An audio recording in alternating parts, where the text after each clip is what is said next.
দানবরা দানব থেকে মহাদানব হয়ে যাচ্ছে, অর্থাৎ অপ্রতিরোধ্য। এটি দুঃখজনক, এটি মর্মান্তিক, হৃদয় বিদারক। আর যে গল্পটা এর পিছনে মানুষ জেনেছে, সারা বিশ্ব জেনেছে, এতে আমাদেরকে লজ্জিতই শুধু করে না, আমাদের একটা জাতিকে ঘৃণিতেও পরিণত করেছে। অর্থাৎ যেভাবে যেই ন্যারেটিভে এই জিনিসটা আসছে ওইটা ভয়াবহ। এটি সামাজিক ব্যাধি, এটা চলে আসছে বাংলাদেশে।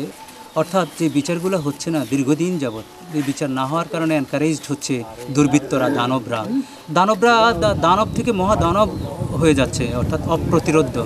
এগুলোর যদি দ্রুত বিচার না হয় এগুলো আরও বাড়তে থাকবে। আমরা তার রুহের মাগফিরাত কামনা করি। আর যেই যন্ত্রণায় এই মেয়েটি চলে গেছে, তার যে অভিসম্পাদ, তার দীর্ঘ নিঃশ্বাস আমাদেরকে কুড়ে কুড়ে খাবে। অর্থাৎ এই জিনিসটার জন্য সামাজিক আন্দোলন দরকার, ঐক্যমত্য দরকার, বিভাজন না। আমরা বিভাজিত হয়ে যাচ্ছি। এই 6 মাস হলো গণবিপ্লব হয়েছে, 2000 লোক মরে গেছে, 30,000 পঙ্গু হয়েছে। আমরা এখন সবাই বলতেছি বিপ্লব শুধু আমার। সবাই দাবি করতে করতে এমন বিভাজনের পর্যায়ে নিয়ে গেছি, আমরা অনৈক্যের দিকে হাঁটছি।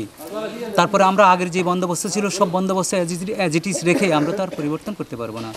এই মেয়েটার যে মেসেজ দিয়ে গেল মৃত্যুর সাথে সাথে, এই মেসেজ যদি আমরা গ্রহণ করতে না পারি, আমাদের আরও 10টা বিপ্লব সংগঠিত হলেও কাজ হবে না। সুতরাং আমরা এর থেকে অনেক উত্তরণের শিক্ষা নিতে হবে। আমাদের পাঠ্যপুস্তকে মনস্তাত্ত্বিক বিষয়গুলো, সাইকোলজি, এগুলো সংযুক্ত করতে হবে। এটি নিয়ে গবেষণা করতে হবে।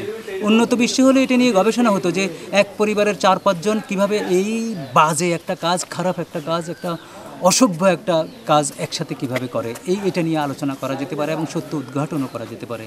তো সুতরাং আমি মনে করি এটি আগেও ছিল, আগে অ্যাড্রেস হতো না, গুন্ডা পান্ডারা এটা করতো, ওদের ধরাছোঁয়ার বাইরে ছিল। এখন অবারিত সাংবাদিকতার কারণে ভালো সবার সামনে এসছে, এটা ভালো, গুড সাইন আমি মনে করি। এবং সেটার থেকে আমরা শিক্ষা নিয়ে আমরা আশা করি এই মেয়েটার অন্তত শান্তিভাবে, আত্মীয় স্বজন শান্তিভাবে যদি দ্রুত ওদেরকে বিচার করে দৃষ্টান্তমূলক শাস্তি দেওয়া হয়।